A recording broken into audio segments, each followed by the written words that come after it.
In the humid basin of the Likouala River, where the Congo seems to breathe from within its own mud, an ancient legend appeared to be coming true. Among deep tracks and pools of water lay the body of an African forest elephant, an animal that should be untouchable. Smaller than the savanna elephant, yes, but still a living wall, a creature built to carve paths through the heart of the jungle, knock down branches, scatter seeds, and shape the ecosystem itself. In the African rainforest, an adult elephant is not prey, it is architecture in motion, the kind of animal whose path anyone would avoid crossing. But that monument was down, no longer breathing. Someone, or something, had torn the life out of it, and the most disturbing part was the wound. There were no claw marks, no missing pieces. It was hard to believe any other predator could be responsible. The rangers who found it said nothing for a long moment. In a forest where death is common and mostly explainable, old age, disease, the occasional territorial gore wound between bulls, this was neither. No scavenger had touched the body yet, which itself was strange. Even the flies seemed to be keeping their distance, as if the carcass carried a warning the rest of the forest already understood. Someone radioed it in as an anomaly. Nobody used the word attack out loud, not yet. That word would come later, once it stopped being avoidable. In the weeks that followed, another victim of the same species, this time a female. In her abdomen was a groin area puncture pattern. Days later, a hippopotamus was found 15 meters clear of the water, its ribs crushed by a lateral impact, a sign that things were spiraling out of control. A signature African science couldn't attribute to any known animal, but one the local tribes knew very well. Welcome to Wolnario.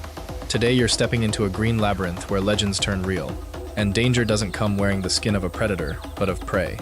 So drop a like and subscribe to the channel. It's completely free and it helps us out a lot around here. Now, let's get into the video.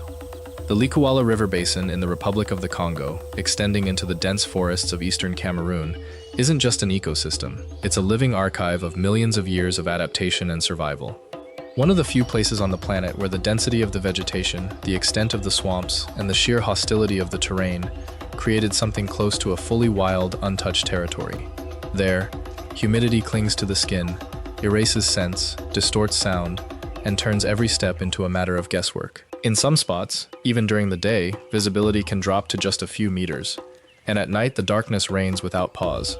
Sometimes you can't see the animal right beside you. You feel the ground shake before you see anything approaching. The clearings are sanctuaries. Elephants come to find vital salts in the soil. Hippos surface at the water's edge. Gorillas pass along the fringes. Every large mammal left in the forest converges on those spots, because that's where the body finds what the dense forest doesn't easily provide. Biologists who've spent seasons camped at the edges of these clearings describe a kind of unspoken choreography that plays out day after day. Elephants typically arrive first, in the cooler hours, digging at the mineral-rich earth with their tusks and trunks until the soil is loose enough to eat by the mouthful. Buffalo herds wait at the tree line until the elephants finish, rarely pushing the issue. Hippos, most active after dark, claim the water's edge once the light starts to fail. Gorillas keep almost entirely to the margins, feeding on the low vegetation ringing the open ground, rather than crossing into the center at all. It's not cooperation exactly, no one is helping anyone else, but it is order. Every species knows its place in the rotation, and for the most part, they keep it. But when that many giants converge in the same place, the sanctuary turns into an arena. This is part of the wider Congo Basin, the second largest rainforest on Earth after the Amazon, and one of the last places on the planet still large enough to hide something the size of a truck. Large swaths of it have never been formally surveyed on foot. Researchers who've spent decades cataloging the region's megafauna still openly admit that new population pockets, and occasionally entire behaviors never documented before, keep turning up in the most remote corners of the basin. It's the kind of place where extinct in this region and never seen again aren't always the same statement. And in the hierarchy of this ecosystem, forest elephants are the engineers. Loxodonta cyclotis, the smaller of the two African species, weighs between 3 and 4 tons, more compact and more agile in dense vegetation than its savanna cousin. No animal in the Congolese rainforest attacks an adult elephant. That's a rule biology treats as inviolable. Or did it? Long before this investigation began, the Likouala Basin already had a reputation. This is the same stretch of swamp forest that, for the better part of a century, has drawn expeditions chasing rumors of Mokele Mbembe, a supposed long-necked survivor said to lurk in the deeper waterways. Most of those expeditions came back with nothing but stories and a healthy respect for how easily this terrain swallows evidence. Biologists learned to treat Likouala sightings with a specific kind of caution, not outright dismissal, because the region had a track record of producing real surprises, but not credulity either. Every few years, something genuinely new turned up. An unusual gorilla population, an unrecorded elephant migration corridor, a chimpanzee tool use behavior nobody had catalogued. The forest had earned the benefit of the doubt without ever earning full belief. That was the atmosphere the rangers were working in when the first carcass turned up. Nobody wanted to be the person who cried monster over what might just be a strange natural death. And nobody wanted to be the person who missed something real because they were too embarrassed to say the word out loud. Back to the case itself. The first hypothesis was a male elephant in must, a periodic hormonal surge that turns elephants into machines of aggression, driven by testosterone spiking to levels that produce unpredictable behavior, attacks on other males, and destruction of anything in the way. Among the biologists brought in to consult, this was the theory nobody wanted to argue against first, because it was the one that required the least imagination. A bull in must doesn't need a reason, it just needs a target in front of it at the wrong moment.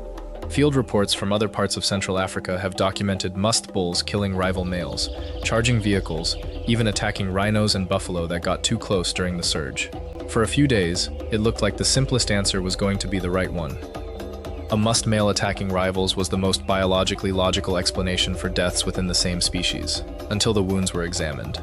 A forest elephant's tusks leave double marks, elongated, parallel, or angled, two blades of ivory driven by tons of weight. But the holes in the carcass were a single point of impact, perfectly circular, so another elephant was ruled out. The second hypothesis was the crueler one, but the more common one: poachers. Militias with heavy caliber weapons, established kill tactics, and raw ambition. Ivory had turned this forest into a crime scene for generations, and the shape of the punctures raised the possibility of some kind of projectile or high-powered spear. But the theory didn't hold up. For kilometers around each carcass, there was nothing. No motorbike tire tracks, no metal fragments, no camp. And there was a glaring contradiction. No poacher crosses kilometers of jungle to bring down an elephant and then leaves behind the most valuable part of its body. Humans ruled out. A third hypothesis came from the veterinary team, before anyone even mentioned a living attacker: disease. Anthrax outbreaks have wiped out entire elephant and hippo populations elsewhere on the continent within a matter of weeks, sometimes killing a dozen animals in a single watering hole before anyone identifies the cause. It would explain multiple large-bodied species dying in the same stretch of forest within the same season, and it would explain why no predator had touched the carcasses. Scavengers instinctively avoid anthrax-contaminated meat. Samples were taken: blood, tissue, soil from beneath each body. The tests came back clean. Whatever was killing these animals, it wasn't invisible at the cellular level. It had a body, it had intent, and it was still out there. A fourth hypothesis, floated briefly and dropped almost as fast, was a pack of hyenas or wild dogs working in coordinated numbers, the kind of group tactic that can occasionally bring down a weakened adult in open savanna. But this forest isn't open savanna, and the wound pattern didn't fit either. Multiple attackers leave multiple bite radii, drag marks, torn hide at more than one point of the body. Here there was exactly one wound per animal, entered from one direction, at one depth. Whatever this was, it worked alone. Neither lions nor crocodiles were even considered. No meat was missing. The culprit wasn't a predator. Investigators were looking at an animal that was likely terrestrial and solitary, based on the tracks. And that specific type of track, combined with a single upward thrusting strike, matched only one animal in the African wildlife catalog, the rhinoceros. Except no rhinos are recorded in this specific region. Poaching wiped the species out decades ago, dozens of kilometers away. At least, that's what we thought. Central Africa's relationship with rhinos is already a story written in extinctions. The western black rhino, once found across this exact stretch of the continent, was officially declared extinct in 2011. The last confirmed individuals vanished from northern Cameroon, not far from the very forests this investigation was now combing through. Poaching for horn, driven by black market demand that treats keratin as if it were worth more than gold by weight, erased an entire subspecies within a single human lifetime. If any rhino had slipped through that extinction event, one animal, in the wrong place, at the right time to be overlooked, the rest of the species could have vanished around it while it kept surviving in the one pocket of forest nobody thought to search. Declaring a species extinct is, in practice, a statement about the limits of surveying, not a guarantee about the animal itself. It means no confirmed sighting for a defined stretch of years across the areas researchers were able to reach. It has never meant every square kilometer of habitat was checked. In a basin where entire elephant herds go undocumented for a decade at a time, a single reclusive animal, avoiding every human trail, isn't a scientific impossibility. It's closer to the most predictable outcome you could design if you were trying to build an animal that disappears from paper while staying alive in the mud. To understand how a 2-ton animal survived invisible for decades, you need to understand what the Likouala forest actually is. The basin's swamps cover areas that even local communities rarely set foot in. The mud swallows sound, the humidity dissolves tracks. An animal that had learned to avoid the edges of human territory could, quite literally, vanish from the scientific record while continuing to exist. Some rhino species are open savanna animals, others are forest navigators. The rhino feeds on branches, leaves, and dense shrub vegetation. Since it doesn't have great eyesight, it may have simply retreated deeper and deeper into the forest, and it also prefers shade, exactly the kind of environment the Likouala Basin offers in abundance. A solitary survivor, with no reproductive pressure and no need to seek out mates that would expose it to higher traffic human routes, could have remained in that forest for years without ever crossing paths with anyone who could identify it, until pressure for space made the encounter inevitable. The clearings are the convergence point for every large animal in the region, and a solitary, highly territorial rhino, dependent on those same mineral salts to survive, was gradually forced to share those few square meters of open ground with animals it didn't recognize and had no established protocol for coexisting with. It's worth asking the question directly. If this animal had survived for decades without incident, why did the killing start now, in this specific stretch of months? The answer the field team settled on had less to do with the rhino changing and more to do with the forest around it changing. Logging concessions creeping in from the east had been quietly shrinking the usable range on that side of the basin for several seasons. Elephant herds, pushed by the same pressure, had been shifting their own movement patterns, spending more time in clearings further west than they historically favored. Clearings that happened to sit closer to the swamp the rhino had used as a retreat for years. Nobody was invading his territory on purpose. The territory itself was shrinking around everyone at once, and the clearings that used to have enough room for a rotation now had enough room for a collision. There's also the matter of age. A very old, very isolated animal, past the point where retreat is still the easy option, has fewer good responses available to it. Retreating means finding another clearing with the same mineral deposits, in a forest where those clearings are neither common nor easy to relocate at speed. Standing and fighting, for an animal that had never in its life needed to negotiate shared space, wasn't a decision so much as the only remaining option. As mentioned, the rhino has terrible eyesight, one of the worst visual fields in all of African wildlife, compensated by an extraordinary sense of smell and hearing calibrated to detect movement in dense vegetation.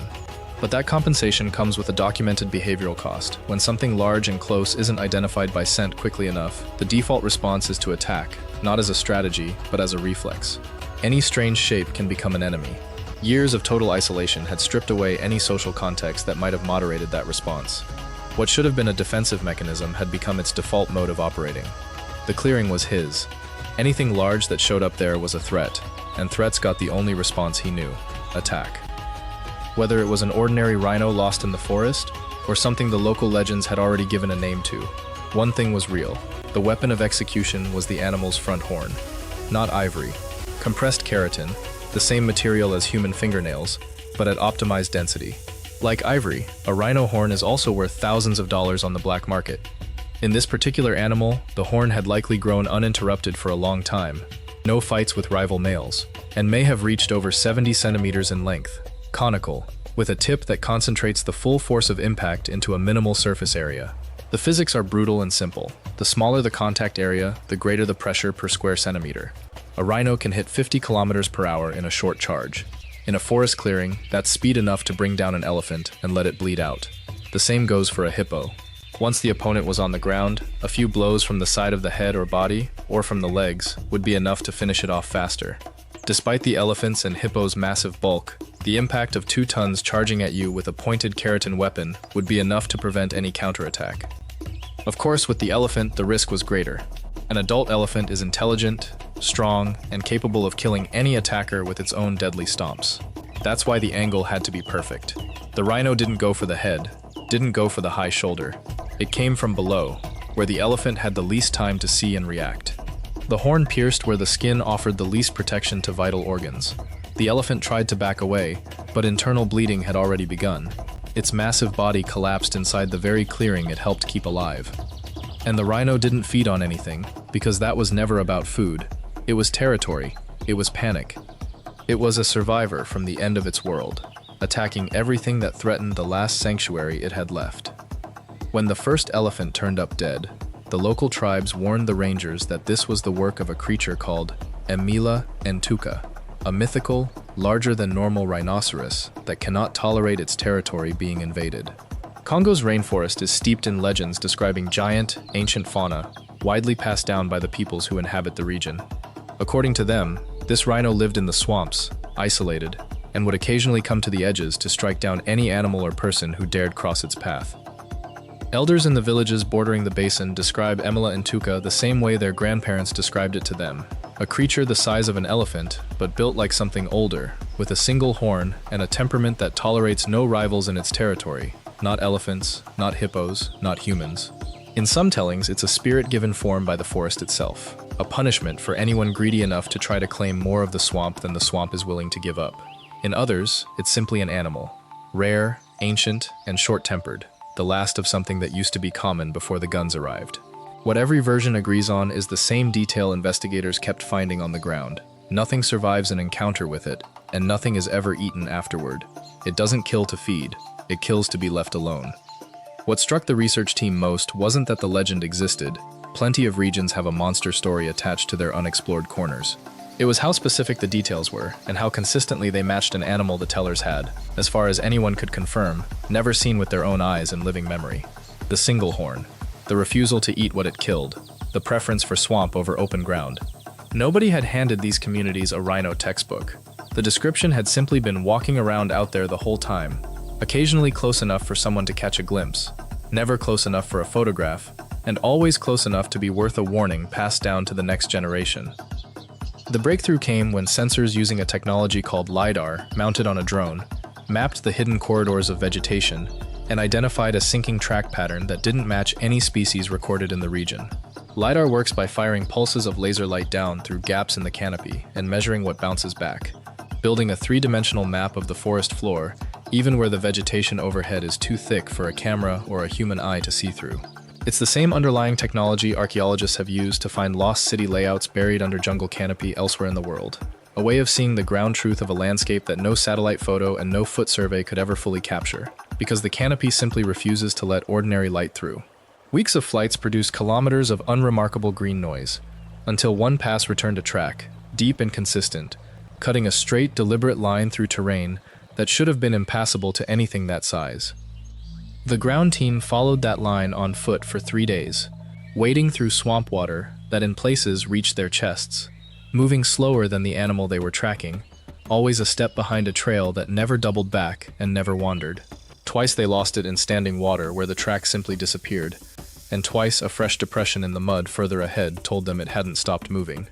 Along the way, they crossed at least one older set of tracks, half filled with silt, aging weeks rather than days, a sign, the team believed, that this had been a route the animal used habitually, rather than a one-time detour. That detail mattered more than it might seem. An animal with a fixed, repeated corridor between its retreat and the clearings is an animal with a home range that could, in theory, have been mapped years earlier, if anyone had known to look for it.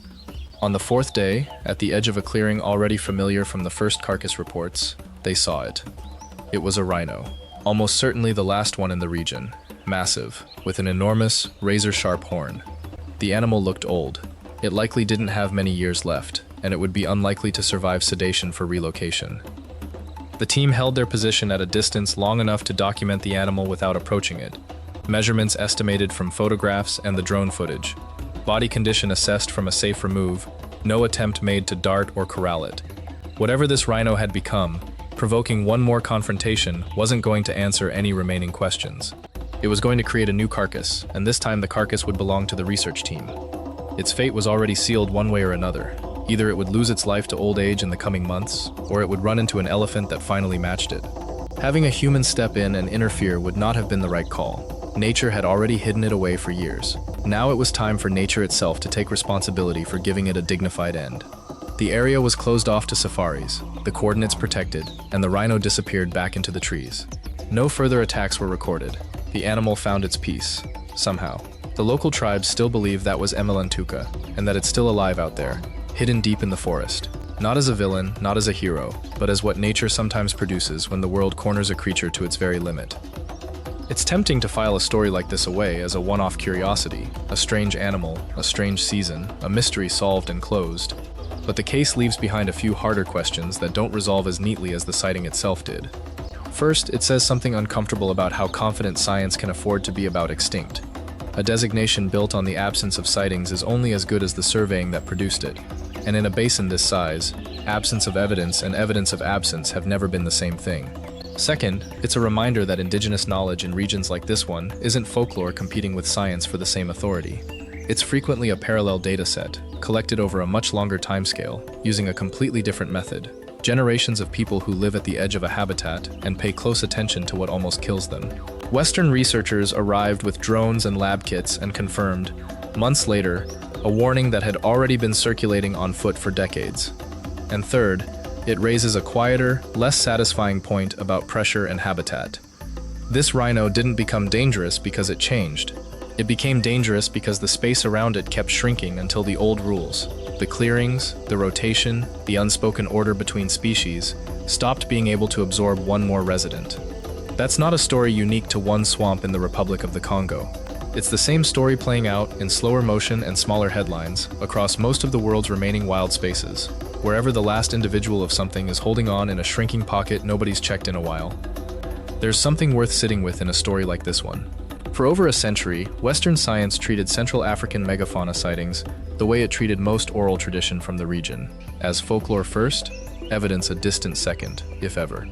And yet here was a case where the folklore turned out to be more accurate than the maps.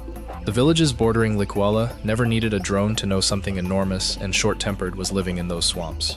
They'd simply given it a name, passed a warning down through generations, and left it alone. Which, it turns out, was exactly the right call, decades before anyone confirmed it with a laser. The Likouala forest guards its secrets with an efficiency no human technology has ever managed to replicate. For years, it hid a survivor that science had already declared extinct, and it brought into the light a legend the tribes had been telling for generations. Now I want to know what you think. Was that rhino a survivor or a mythical creature? I'll be reading the comments. If you enjoyed the video, drop a like, subscribe to the channel, and hit the bell. Thank you so much for staying until the end. See you next time.